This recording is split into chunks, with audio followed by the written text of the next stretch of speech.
You keep breaking yourself to save them, but they wouldn't even scratch themselves to save you. Let that sink in. No, don't rush past it, sit with it, because you've been pretending you don't already know it's true. You think I don't see you? I see the way you stare at your phone like it owes you answers. I see you unlocking it just to check if maybe they finally decided you were worth the effort. You replay conversations. You reread old messages. You scroll through pictures telling yourself it's just memories. But really, it's the evidence you use to put yourself back on trial every night. And here's the verdict. They didn't forget you. They didn't lose your number. They didn't get too busy. They just didn't care. But you've been treating them like they're oxygen. And they've been treating you like you're the smoke they're trying to cough out. You've been bleeding for them, not just giving bleeding. And when it was their turn, they didn't even prick a finger.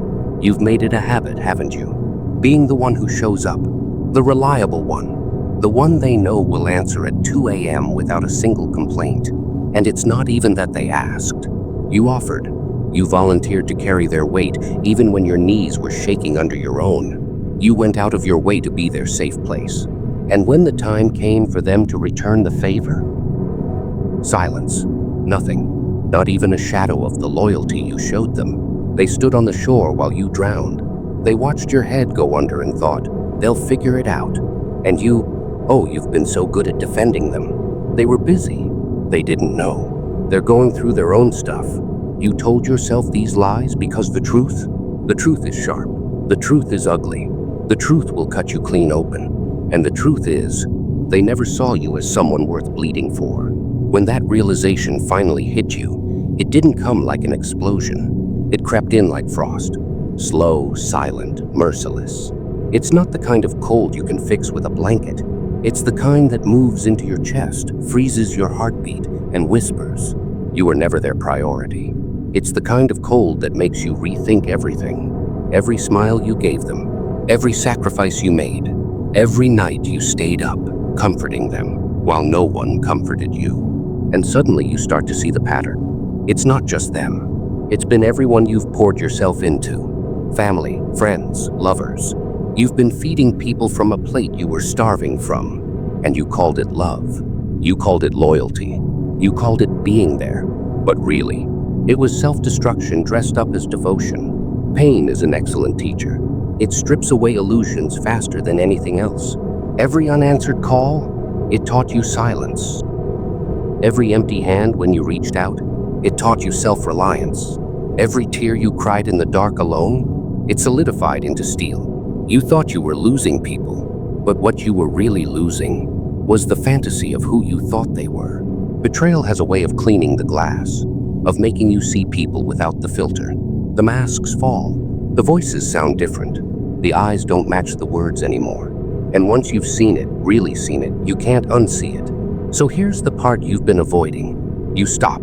You stop crying over people who wouldn't bleed for you. You stop setting yourself on fire just to keep their world warm. You stop selling your worth at a discount. And you start something they will never be ready for. You start healing without them. You start rising without them. You start becoming without them. Because they thought you'd always be there. They thought you were too soft to walk away. They thought you were too desperate to say no. Now, you're not just gone. You're unreachable. They could scream your name in the middle of the night and it wouldn't pull you back. You gave them your loyalty. They gave you distance. You gave them your heart. They gave you silence. You gave them your blood. They gave you nothing. Good, because now there's no one left to drain you. No one to keep you small. No one to cut you down to their size so they feel bigger. You've been emptied, and that's dangerous, because now you get to choose what you fill yourself with. And I have a feeling, the next version of you, they won't survive it. You'll fill yourself with boundaries, with discipline, with the fire they tried to smother, and every step you take from now on will remind them. They could have had this version of you, but they chose not to. They didn't save you. They didn't show up. They didn't bleed for you, and now they don't get to see who you've become. You are no longer the one who begs, no longer the one who waits, no longer the one who breaks. You are the storm they can't escape, the fire they can't put out, the shadow they can't outrun. So let them miss you, let them regret you, Let them remember. They had someone who would have bled for them, and they threw it away. And here's the thing about bleeding for people. Once you stop, you never start again. Not for them. Not for anyone who ever made you feel small. You've learned the difference between love and leeching, between loyalty and chains, between giving and being drained. So go ahead, stop crying. Stop waiting. Stop wishing they'd be someone they never were. Because the truth is, they're not worth the blood. They never were.